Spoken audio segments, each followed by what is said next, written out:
Saludos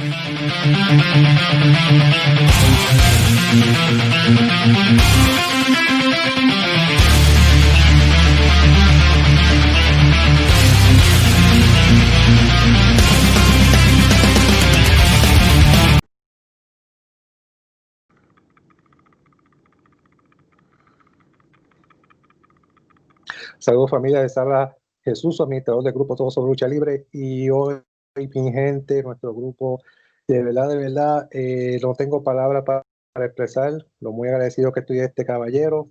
Tal vez actualmente no lo reconocerán, pero en nuestros tiempos, él es este caballero que está aquí, mire. Para muchos lo recordarán.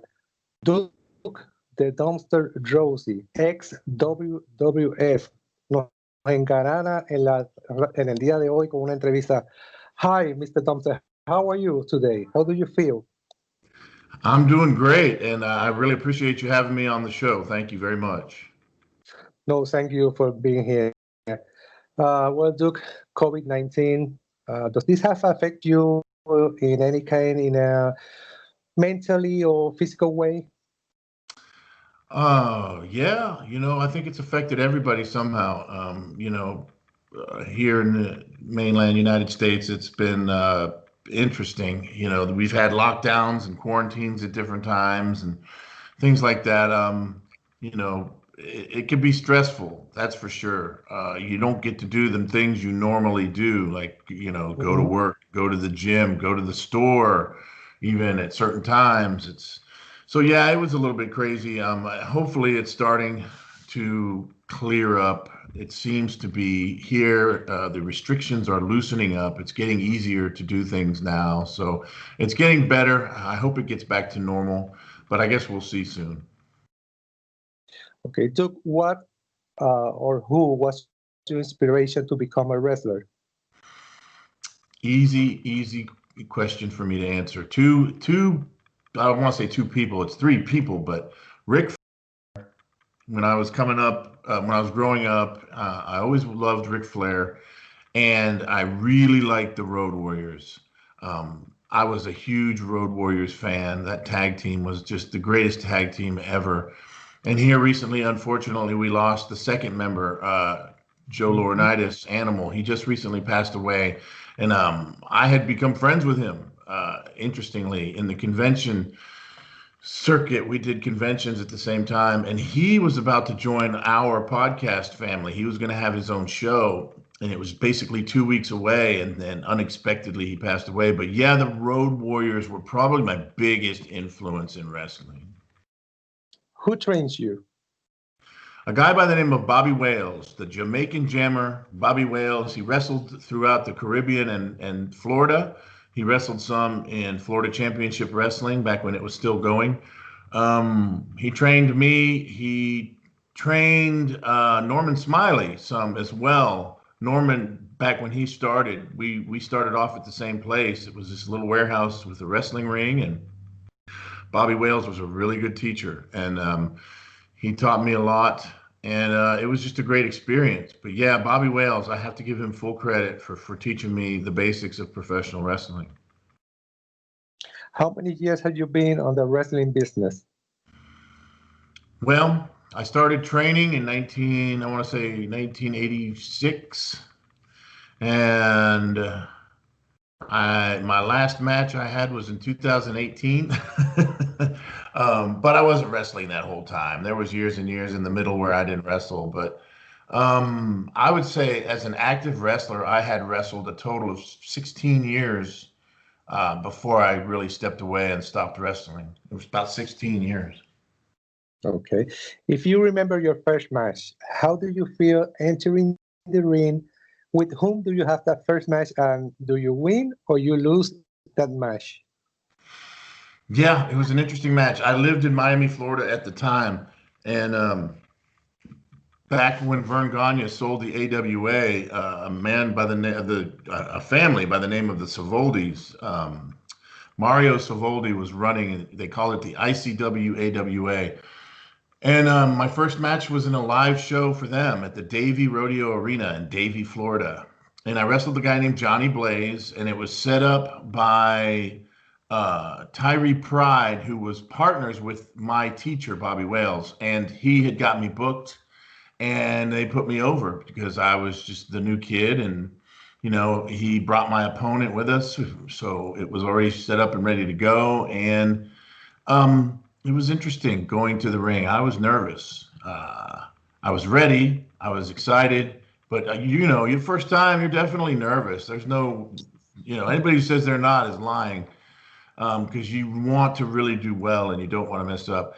But we had a good match, a good, solid, basic match, and got compliments afterwards from guys like Nick Bonkwinkle and Larry Zbyszko. So I was happy with it, and that's where I started. Yeah. Duke, tell us the story about you coming to the WWF and who gave you the name of Duke the Dumspter Droese? Well, I was wrestling in Florida before that as the garbage man, Rocco Gibraltar. And what they did is Vince McMahon loved the character. He wanted to have the wrestling garbage man, but of course he wanted to change the name so he could own the licensing rights.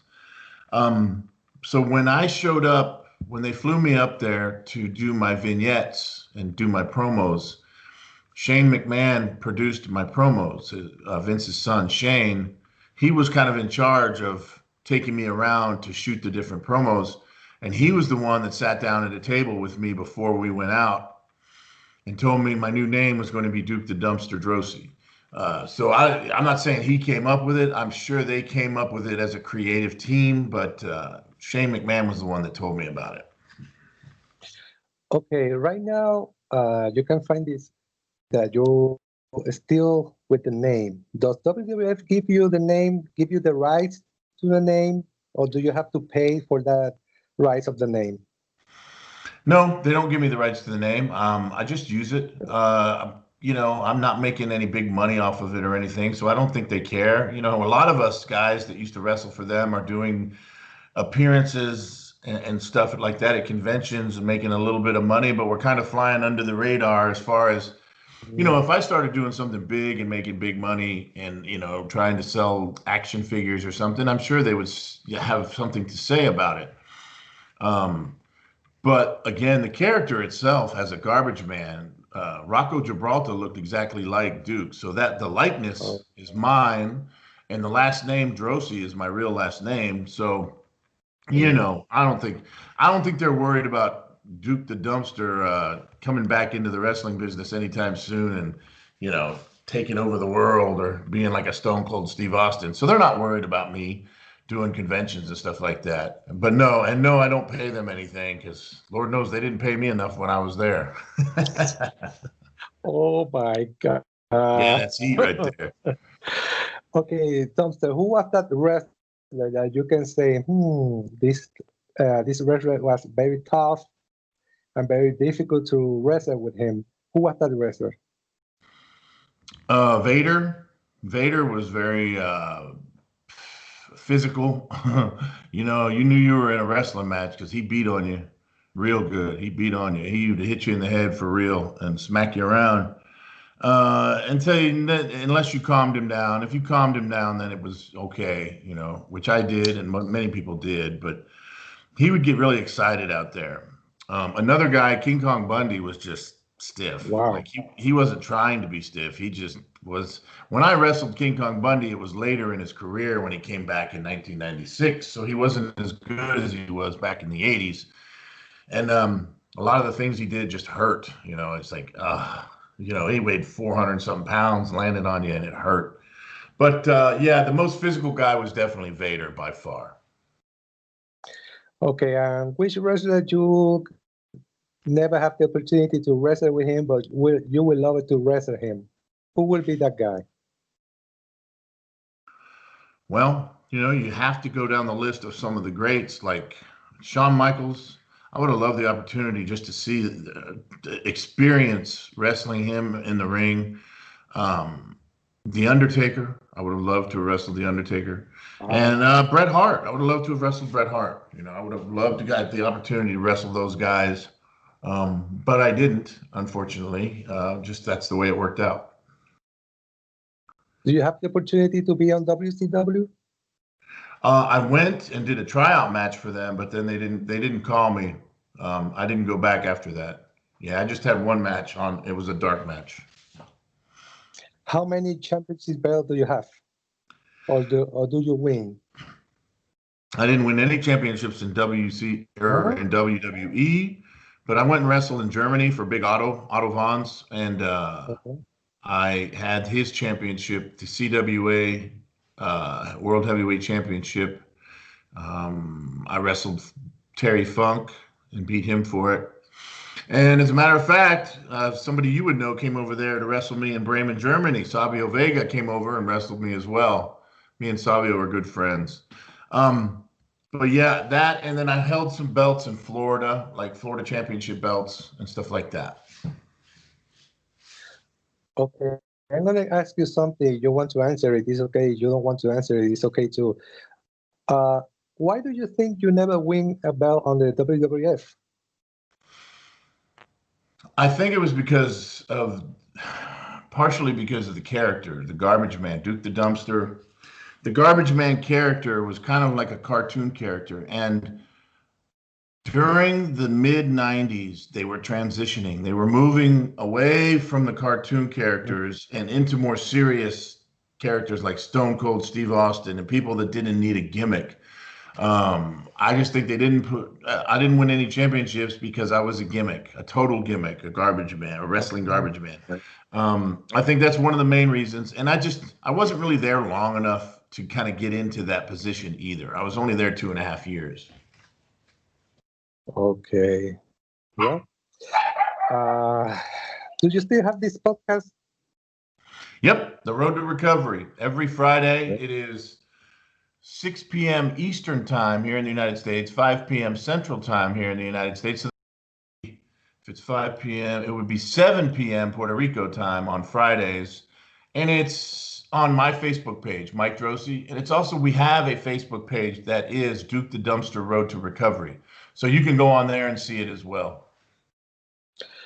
I just read in your page that you have some fights with alcohol and all that. Are you free right now of everything? 100% free, clean and sober. That's why I have the podcast Road to Recovery. Recovery means recovery from drugs and alcohol. I am in recovery. Yeah, I had serious problems with drugs and alcohol. And that's why I left the WWE. That's one of the reasons I left the WWE or WWF so quickly after 2.5 years.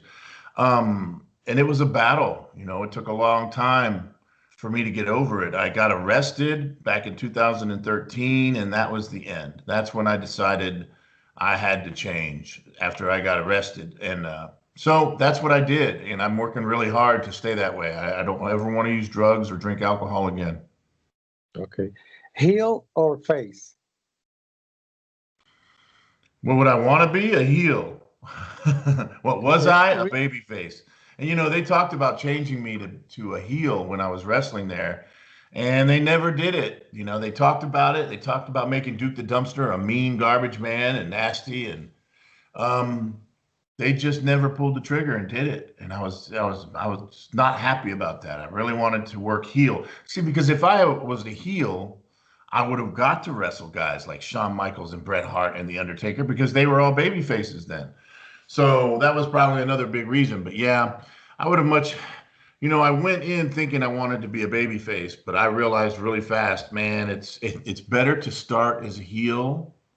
And then eventually, after a few years, if the fans start to like you because you're such a badass, then you can turn babyface, like Stone Cold Steve Austin did. He was a heel, and then after a couple of, like 2 or 3 years, the crowd turned him babyface because he got so popular. That's the best way to do it. Okay, I was thinking right now that you say the word cartoonish, but then you have Doing the Clown. Doing the Clown was kind of a cartoonish character, Oh, and big time. you Yeah. know, He didn't hold any yeah, championship belts either.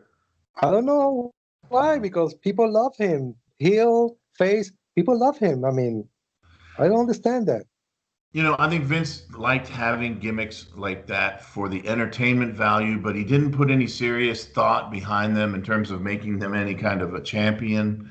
like Intercontinental or WWE champion. He never, thought of a Doink the Clown or a Duke the Dumpster, as or a Mantar or a Portuguese Man of War or any of those guys as a champion. We were just entertaining filler matches, to put on the card, building up to his main event guys. Like back then, it was Diesel and Razor Ramon and Shawn Michaels and Bret Hart and The Undertaker and all those guys. Duke, how will you feel if you hear the words "one more match"? Will you say yes? Will you say no? I would say no, and I'll tell you why, because I've already done that. I wrestled back in 2019, and a lot of people don't know, but my left foot I had amputated in 2013 because I had an injury and an infection. So they had to cut my left foot off. So when I wrestled with a prosthetic foot, and I wrestled just fine, but it caused damage to my leg. It caused damage to it, and it got a sore and infected. So this entire year, 2020, I've not been able to walk. I've been trying to heal up from surgeries. So yeah, it wasn't a good idea for me to wrestle because it just the bouncing and hitting caused trauma to my leg, and it was bad. So yeah, I mean, I may come out and hit somebody in the head with a garbage can, but I'm not going to wrestle a match where I'm running around and jumping. I can't do that anymore. It would be great in the Royal Rumble. You like I the could do that Dumspter. easy. I could do a Royal Rumble because you don't have to run spots or anything.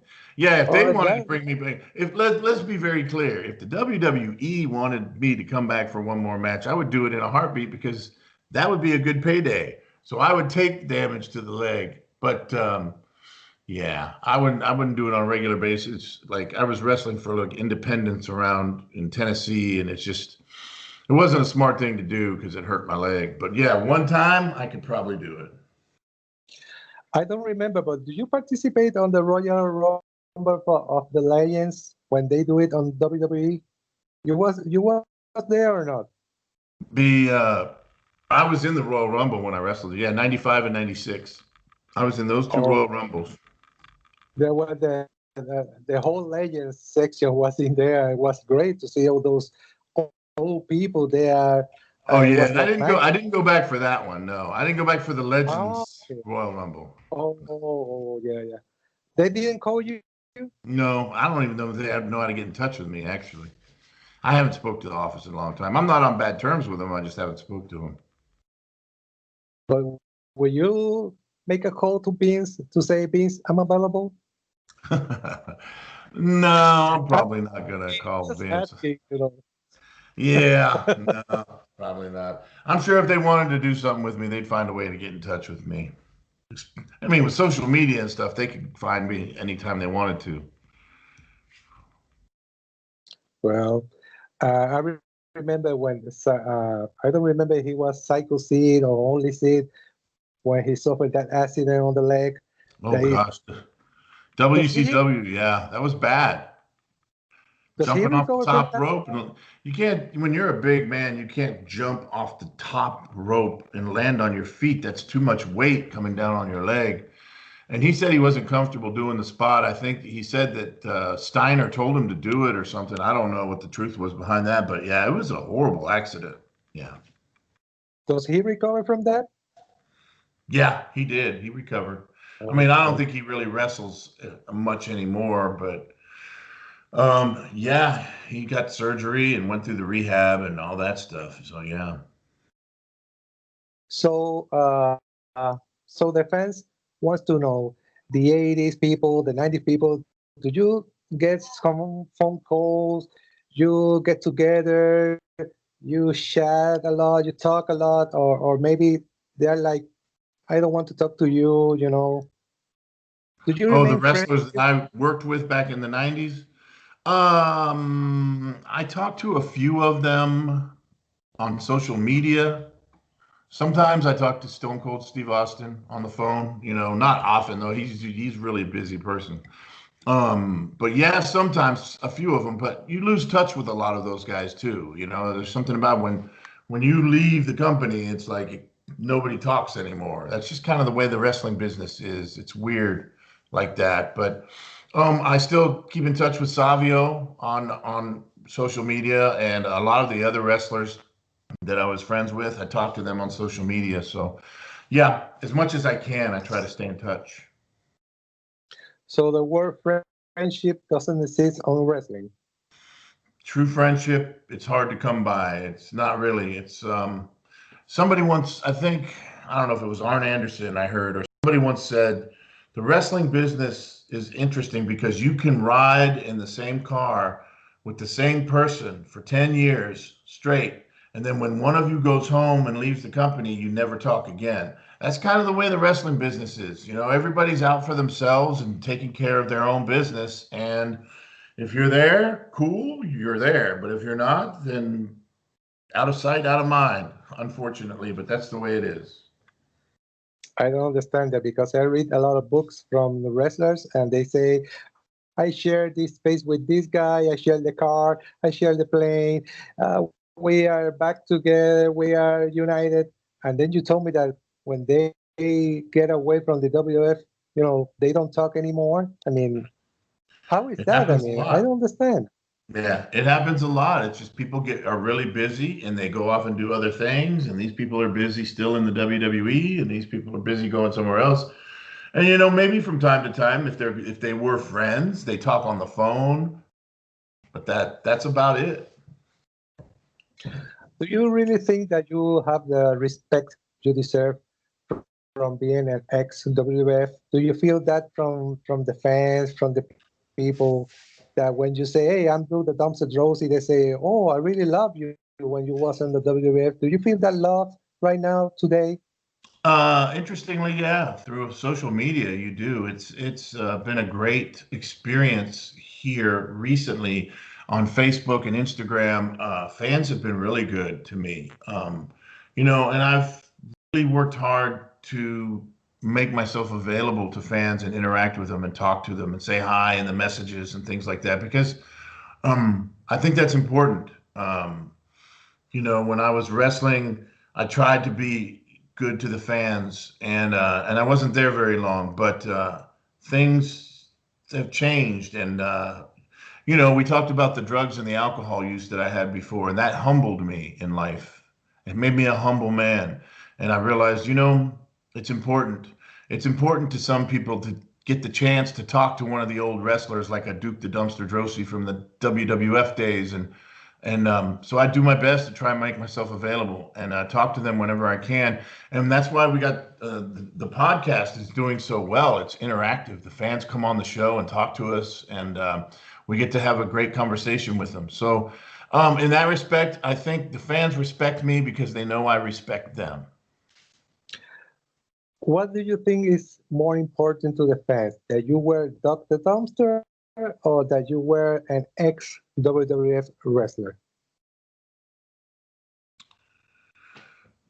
Well, anybody that used to be in the WWF, I think, you know, currently, there seems to be a renewed interest in the wrestlers from the 80s and 90s on social Yeah. media and with younger fans. They're looking back, you know, because they got the WWE network now. They can see all the old matches and they can learn all these things about older wrestlers that were there before. And they seem to be more interested in us now. That's why guys like me can go do conventions and sign autographs and you know, have a podcast and be on social media because they are interested in us. So I think it starts with being a WWF superstar, and then also the fact that Duke the Dumpster Droese was an interesting, different character in wrestling. Well, how do you feel in the interview? I'm sorry? How do you feel in this interview that we already have? Oh, we're doing great. I love it. Great questions, my friend. Thank you very much. I really appreciate you being here. I really appreciate your time. Mi gente, mire, vamos a recordarlo. O sea, vamos a recordar a Duke de Dumpster Droese. Y para esta generación que no lo conoce, busquen en YouTube Duke de Dumpster Droese y búsquenlo para que ustedes vean este tremendo personaje. Vamos a recordar estos personajes que, aunque el caballero dice que son pues, personajes así cómicos, de cartón y eso, pero fueron personas que nos dieron el todo por el todo y son excelentes personas. Imagínense, un ex WWE ofreciendo una entrevista, que eso es bien difícil. O sea, es una de las cosas que yo le había comentado a él, muy difícil tú conseguir un ex WCW, un ex WWF que te diga, sí, te voy a dar una entrevista. I was saying that I was talking to you early that some WCW people and WWF people, sometimes they don't give you any interview because, I was an ex WWE, I was an ex WCW, and I mean, you're a human being. You're people like me. I don't know. I don't know how can you live with that sign of I was an ex WWF. I was an ex WCW. I mean, I don't understand that. Do you have any last word? Do you want to say something in Spanish, maybe, or your Spanish is not very good? It's not very good, but I like to always call myself El Hombre de la Basura, Duke de Dumspter Droese, El Basurero, or Ingeniería de la Sanitación. I know that. So that's about it. Miren, gente, para que lo consigan, así es que se escribe. That's the way you write it on Instagram. You can find it. Find it on YouTube. We're gonna give you promo on your podcast. We're gonna get the photo and post it on my group. I really appreciate it. Since I know you from the beginning, you are very kind, very humble, and that's the kind of people we want and we like. The humble people. Absolutely. The people that always are available for the fans, because the fans put you here, but also the fans can drop you down. And some people remember that. Mi gente, Duke de Droese y Dumspter, sinceramente estamos creciendo. Muchísimas gracias a este caballero. Esperen más cosas de él. This is not going to be the first or the last one. I'm really sad that we are not going to be able to see you again wrestling because of your condition, but it will be great when you hear those words, one more match, But I know you give all your best when you was wrestling, and I watched your wrestling matches with Triple H. I watched the segment with the King when you come to the King's Court. I mean, great memories. Grande memoria, mi gente, grande memoria. Búsquenlo en YouTube, sinceramente. Esto ha sido todo por el momento, mi gente. Será hasta la próxima entrevista. Thank you very much, Mr. Dumspter. Have a nice day. Thank you. You too. I appreciate it.